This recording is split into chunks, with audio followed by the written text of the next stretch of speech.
आप सब जानते हो, आज हम लोग एक ऐसे प्रकरण पर विस्तार पूर्वक अध्ययन करेंगे जिसके बारे में कहा जाता है वह छोटी से छोटी जंतु और बड़ा से बड़ा जानवर। छोटी से छोटी की बात करें तो चींटी, तो लोग जानते हो चींटी बहुत छोटी होती है, बहुत छोटी होती है। और हाथी सबसे बड़ा तो नहीं है, सबसे बड़ी तो व्हेल मछली है, लेकिन धरती पे जमीन पर रहने वाला सबसे बड़ा प्राणी तो हाथी है। बड़ा प्राणी तो है ना, बड़ा जंतु है ना। इनको भी जिंदा रहने के लिए जिस चीज की आवश्यकता होती है, बता सकते हो कौन सी चीज है? वो कौन सी चीज है जिसको न मिलने से लोग मर जाएंगे? भोजन। तो आज हम लोग विस्तार पूर्वक अध्ययन करेंगे भोजन विषय पर। दूसरा इसी के साथ जुड़ा हुआ है, यदि भोजन न मिले क्या होगा? हमारा शरीर कमजोर होगा कि मजबूत होगा? कमजोर होगा। हम बीमार पड़ेंगे कि स्वस्थ रहेंगे? बीमार पड़ेंगे यानी रोगी हो जाएंगे। तो स्वस्थ रहने के लिए जरूरी है भोजन। तो आज हम लोग पढ़ेंगे भोजन एवं स्वास्थ्य। आप सब जानते हो कि भोजन के बिना हमारा शरीर स्वस्थ नहीं रह सकता, और जब शरीर स्वस्थ नहीं रहेगा तो हमारा मस्तिष्क भी स्वस्थ नहीं रहेगा, कि दिमाग भी सही काम नहीं करेगा। कहा गया है कि स्वस्थ शरीर में ही स्वस्थ मस्तिष्क का निवास होता है। और शरीर स्वस्थ कब रहेगा? जब हमको भोजन सही मिलेगा। और भोजन का मतलब क्या है? इसको भोजन कहेंगे, इसको भोजन कहेंगे। या ये मैं कहूं कि जिस चीजों को हम लोग खाते हैं वो सब भोजन है, ये सही है या गलत है? जो जो चीजें हम लोग खाते हैं वो सब भोजन है, ये सही है या गलत है? सही। अच्छा, गुटखा को छोड़ के सब खाना सही है। छोटे बच्चे तुम देखे होंगे, छोटे बच्चे पराया खेलते खेलते सड़क की मिट्टी या मैदान की मिट्टी उठा के मुंह में डाल देते हैं, तो क्या हम लोग उसको भोजन कहेंगे? नहीं। इसका मतलब वो गलत नहीं है। यानी जो हम खाते हैं वो सब भोजन है, ऐसा नहीं है। तो भोजन की परिभाषा क्या है? इसे हम दो कॉलम बनाए यहां पर, ये कॉलम और कॉलम ब। इसमें हमने लिखा रोटी, हमने लिखा सब्जी। सब्जी में सभी तरह की सब्जियां आ जाएंगी, हरी सब्जी से लेकर के आलू प्याज मटर टमाटर सब। चावल, दाल, दूध, पनीर और ऐसी बहुत सी चीजें हैं। और दूसरे कॉलम में हमने लिखा ईंट, पत्थर, लकड़ी, मिट्टी, लोहा। अब मेरा सवाल यह है कि कॉलम अ में जो चीजें लिखी हुई हैं और कॉलम ब में जो चीजें लिखी हुई हैं, इन दोनों में से हमें किन चीजों को खाना चाहिए? अ वाली खानी चाहिए, ब वाली नहीं खानी चाहिए। यदि ब वाली खाएंगे तो क्या होगा? पेट खराब हो जाएगा। और अ वाली खाएंगे तो क्या होगा? पेट सही रहेगा। तो पेट सही रहेगा, भोजन पेट में जाएगा। यदि ईंट खाओगे तो भी तो पेट में ही जाएगा ना। Yes sir. तो कहीं और जाएगा। तो कहने का मतलब क्या है? इन चीजों को खाने से क्या हमारा शरीर स्वस्थ रहेगा? नहीं रहेगा। इन चीजों को खाएंगे तो हमारा शरीर स्वस्थ नहीं रहेगा। इन चीजों को खाएंगे तो हमारा शरीर स्वस्थ रहेगा। तो भोजन की परिभाषा क्या हुई? वे सभी चीजें, वे सभी पदार्थ, वे सभी वस्तुएं जिनको खाने से हमारा शरीर स्वस्थ रहता है, हमारे शरीर का पोषण होता है, उसको हम भोजन कहेंगे। अब ईंट को हम भोजन नहीं कहेंगे, पत्थर को हम भोजन नहीं कहेंगे। इसी तरह से कुछ पेड़ पौधों की पत्तियां हैं। अब यदि मैं बात करूं कि आम की पत्ती यदि तुमको दिया जाए कि रोज को खा जाओ, क्या खाओगे? यदि तुम्हारे लिए वो भोजन नहीं है, लेकिन जानवरों के लिए वह भोजन है। तो भोजन का मतलब यही नहीं है कि जो हम खाएंगे वही भोजन है। पत्तियां भी भोजन है, लेकिन किसकी? जानवरों की। उसे हम नहीं खा पाएंगे। हम खाएंगे तो हमारा पोषण नहीं होगा, हमारा शरीर स्वस्थ नहीं होगा, वो हमारे शरीर को उससे ऊर्जा नहीं मिलेगी। तो भोजन की परिभाषा सबको स्पष्ट हो गई कि भोजन किसे कहेंगे? जिन पदार्थों को खाने से हमारे शरीर को ऊर्जा मिलती है, हमारा शरीर स्वस्थ रहता है और हमारे शरीर का पोषण होता है, उन पदार्थों को भोजन कहेंगे। स्पष्ट हो गया? अब आती है हमारी भोजन के कार्य। भोजन के मुख्य रूप से कौन से कार्य हैं? अब हम खाना खाते हैं, सुबह भी खाते हैं, दोपहर में भी खाते हैं, रात में भी खाते हैं, फिर सुबह उठते हैं, फिर हमें भूख लगती है। क्यों भूख लगती है? सोते हैं जब तो खाना पच जाती है। खाना पच जाता है। जब उठते तो भूख लगती है। तो खाना पचने से भूख लगने से क्या तात्पर्य है? खाना पच जाएगा तो भूख लगेगी? ऐसा नहीं है। कौन बताएगा? ठीक है, मैं बताता हूं। हम भोजन लेते हैं तो भोजन से हमको क्या मिलता है? ऊर्जा। ऊर्जा। क्या मिलता है भोजन से? ऊर्जा। ऊर्जा। और यह ऊर्जा हमारे शरीर में इकट्ठा रहती है, स्टोर रहता है, और इसी ऊर्जा के बल पर हम कोई कार्य करते हैं। कार्य करने के लिए ऊर्जा की आवश्यकता होती है कि नहीं होती है? वह ऊर्जा हमें कहां से मिलेगी? भोजन से। भोजन से।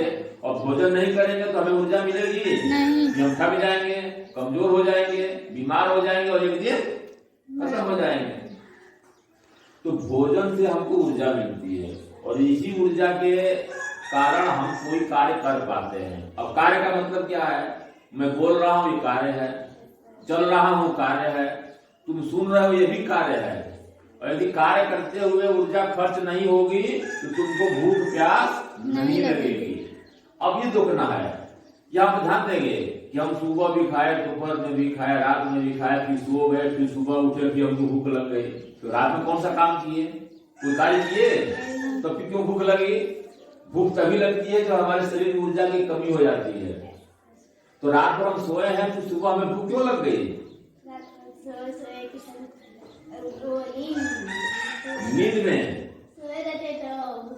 ऐसा नहीं, एक चीज ध्यान देंगे कि हम जगे हों, सोए हों, चल रहे हों, बैठे हों, कुछ भी काम करते हों, श्वसन क्रिया हमारी निरंतर चलती रहती है। यानी हम सांस लेते रहते हैं, सांस छोड़ते रहते हैं। ऐसा करते हैं कि नहीं करते हैं? श्वसन क्रिया करते समय ऊर्जा हमारे शरीर में खंडित भी होती है। जहां स्टोर रहता है वहां से वो खंडित होती है। ऊर्जा का निर्माण भी होता है और ऊर्जा नष्ट भी होती है।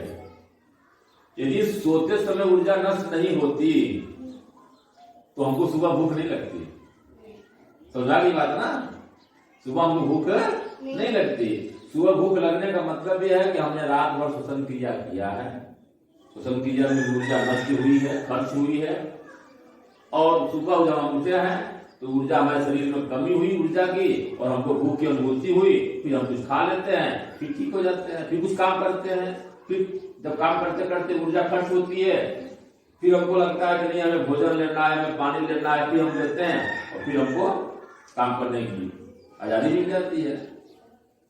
तो भोजन का मुख्य कार्य है शरीर को ऊर्जा और शक्ति देना। ऊर्जा और शक्ति देना।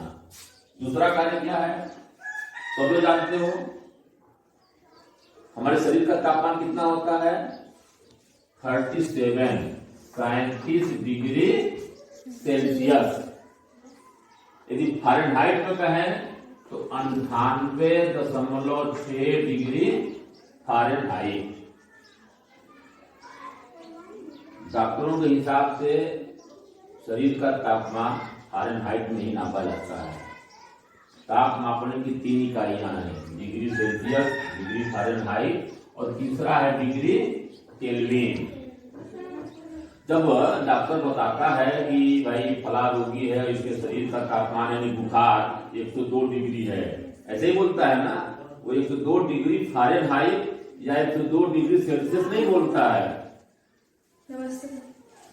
और 102 डिग्री का मतलब क्या हुआ, वह फ़ारेनहाइट में बता रहा है, वह उस रोगी का तापमान फ़ारेनहाइट में बता रहा है। अब इस फ़ारेनहाइट को जब हम बदलते हैं तो डिग्री सेल्सियस में हमारे शरीर का तापमान 37 डिग्री सेल्सियस हो जाता है। ठीक है। अब हमारे शरीर का तापमान चाहे गर्मी हो, चाहे जाड़ा हो, चाहे बरसात का मौसम हो, तापमान हमेशा 98.6 डिग्री फ़ारेनहाइट ही रहता है। स्वस्थ मनुष्य के शरीर का तापमान का यही है। ठीक है ना।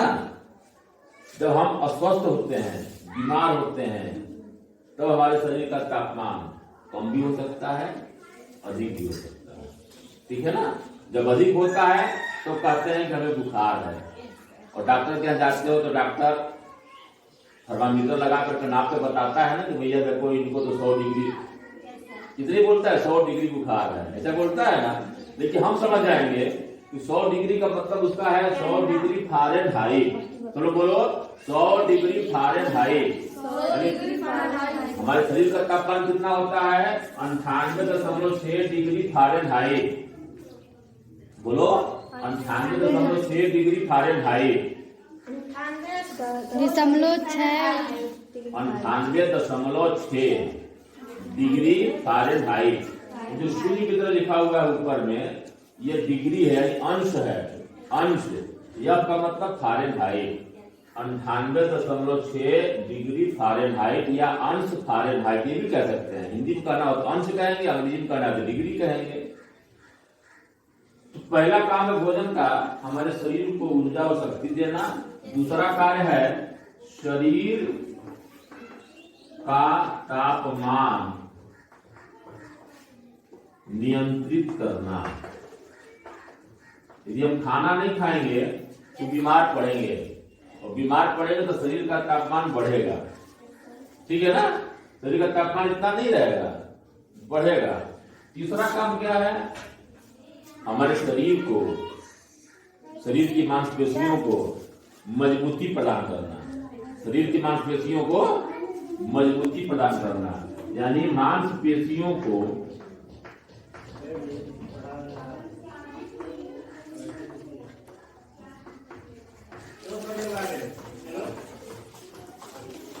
मजबूती प्रदान करना। यहाँ पर ध्यान दीजिए, यहाँ पर स्क्रीन पर आपको कार्बोहाइड्रेट के स्रोत दिखाए जा रहे हैं, और इसमें ऐसी कोई चीज़ नहीं है जिसे आप पहचानते नहीं हैं। हम लोग चर्चा कर रहे थे पिछले दिनों भी कि कार्बोहाइड्रेट मुख्य रूप से उन खाद्य पदार्थों में पाए जाते हैं जिनका स्वाद मीठा होता है। जैसे यहाँ पर देखिए, यहाँ पर आपको ये गेहूँ दिखाई दे रहा है, ये गेहूँ है। गेहूँ से हम लोग गेहूँ को किस रूप में इस्तेमाल करते हैं, रोटी के रूप में, दलिया के रूप में। ठीक उसके बगल में देखिए बाजरा है, बाजरा में भी कार्बोहाइड्रेट प्रचुर मात्रा में पाया जाता है। यहाँ देखिए बगल में मक्का रखा हुआ है, जिसे हम लोग भुट्टा कहते हैं। मक्का के बगल में पपीता है, गन्ना है, ये तरबूज है, गर्मी के दिनों में प्रायः इसका हम लोग सेवन करते हैं। ये आम है, आम के बगल में देखिए यहाँ पर ये आलू है, और ये चावल है, और ये शकरकंद है।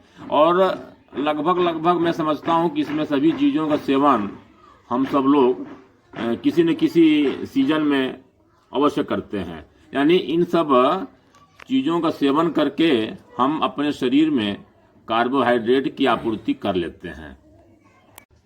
हाँ बच्चों, यहाँ पर ध्यान देंगे, आप टीवी स्क्रीन पर देख रहे हैं पादप और जंतु के प्रोटीन स्रोत हैं। यानी किन किन पौधों में प्रोटीन प्रचुर मात्रा में पाई जाती है, और किन किन जंतुओं से हमें प्रोटीन प्रचुर मात्रा में प्राप्त होता है। आप यहाँ देखिए, ये मूंग है, मसूर की दाल है, ये दालें हैं, चना और अरहर की दाल है, ये सोयाबीन है, और हम लोग अच्छी तरह से जानते हैं कि पौधों में दाल एक ऐसी वनस्पति है जिसमें प्रोटीन प्रचुर मात्रा में पाया जाता है, और हम लोग दाल को भोजन के रूप में इस्तेमाल करते हैं, प्रयोग करते हैं। नीचे देखिए, यहाँ पर ध्यान से देखिए, नीचे यहाँ ध्यान दीजिएगा, ये मछली है, ये मांस है, ये अंडा है और ये दूध है। दूध भी सबको पता है कि दूध हमको जंतु से ही प्राप्त होता है। मछली, मांस और अंडा में तो कोई संदेह ही नहीं है। सब लोग जानते हैं कि ये तीनों प्रोटीन के स्रोत हमको जंतुओं से ही प्राप्त होता है।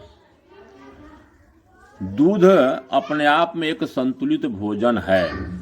अब इसको प्रमाण के तौर पे हम लोग यहाँ ये कह सकते हैं, जब छोटा बच्चा जो शिशु है, नवजात शिशु है, क्या उसे आप अंडा खिलाते हो? क्या उसे आप दाल खिलाते हो, चावल खिलाते हो, आलू खिलाते हो, यानी कार्बोहाइड्रेट? छोटा बच्चा, हम लोग अभी चर्चा कर रहे थे, तो छोटा बच्चा केवल माँ का दूध पीता है, या हम लोग फिर उसे बोतल के माध्यम से या किसी अन्य माध्यम से जंतु का दूध उसको सेवन कराते हैं। यदि दूध संतुलित भोजन नहीं है तो बच्चे में कार्बोहाइड्रेट, प्रोटीन, वसा, विटामिन, खनिज लवण, जल, रेशा, इसकी आपूर्ति कैसे हो रही है? बच्चा तो स्वस्थ है, दूध पीकर ही स्वस्थ है। इसका अर्थ हुआ कि दूध में सब कुछ प्रचुर मात्रा में पाया जाता है। यानी हम लोग कह सकते हैं कि दूध एक ऐसा पदार्थ है, ऐसा खाद्य पदार्थ है जो संतुलित भोजन का संपूर्ण पोषक तत्व उसमें पाया जाता है। यानी कंप्लीट रूप से संतुलित भोजन दूध है। प्यारे बच्चों,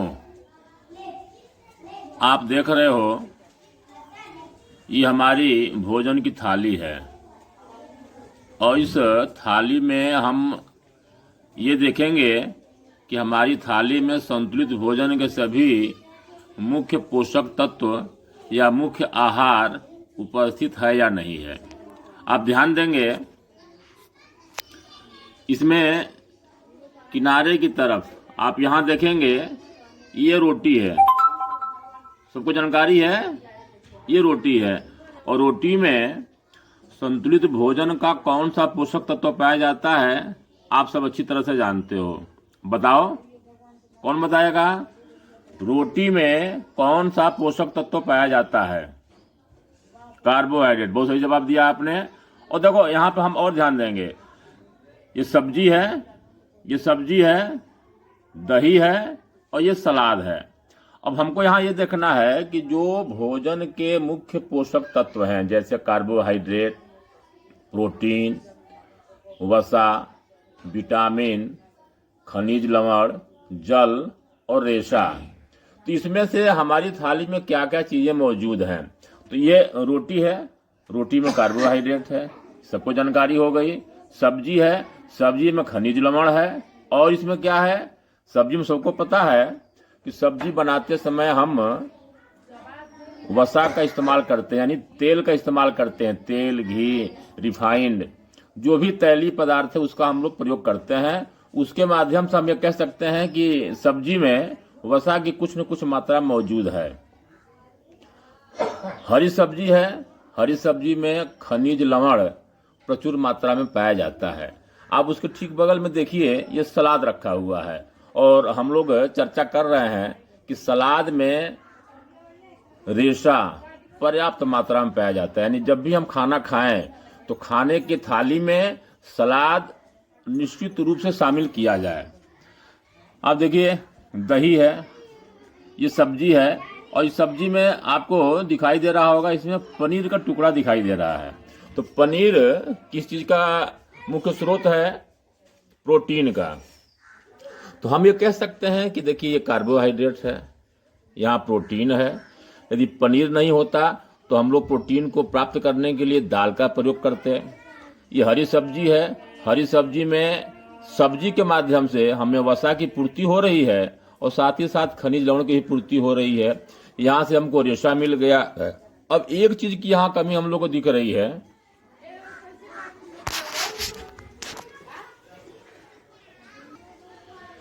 यहाँ एक चीज की कमी हम लोग को दिख रही है, वह है विटामिन।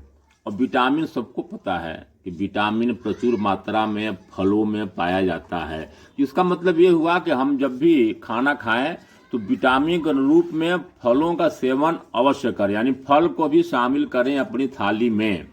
जल सबको पता है, जल हम लोग लेते ही हैं खाना खाने से कुछ देर के बाद।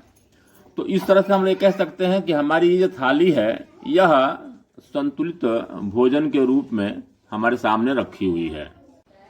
बच्चों, अब समय है आज हम लोग इस पाठ में क्या क्या सीखे। तो सबसे पहले मैं पूछूंगा, वंदना तुम बताओ, कार्बोहाइड्रेट प्रचुर मात्रा में किन किन पदार्थों में पाया जाता है? रोटी, चावल, आलू और मीठे पदार्थ। वेरी गुड, बहुत अच्छे। खुशबू बताएगी कि प्रोटीन किन किन पदार्थों में प्रचुर मात्रा में पाया जाता है? दाल और मछली। बहुत अच्छे, बहुत अच्छे। श्रद्धा बताएंगी कि वसा किन किन पदार्थों में पाया जाता है? तेल, घी। किसमें? तेल, घी। बहुत अच्छे। जाफरीन, आप बताओ, खनिज लवण किन किन खाद्य पदार्थों में प्रचुर मात्रा में पाया जाता है? हरी सब्जियों में। और गोलू बताएंगे विटामिन हमें किन खाद्य पदार्थों से प्राप्त होता है? फल से। और एक आइटम और छूट रहा है, रेशा। रेशा किससे हमको मिलता है? सलाद से। यानी लगता है कि सब लोग सलाद खाते हैं। बहुत अच्छा है, धन्यवाद।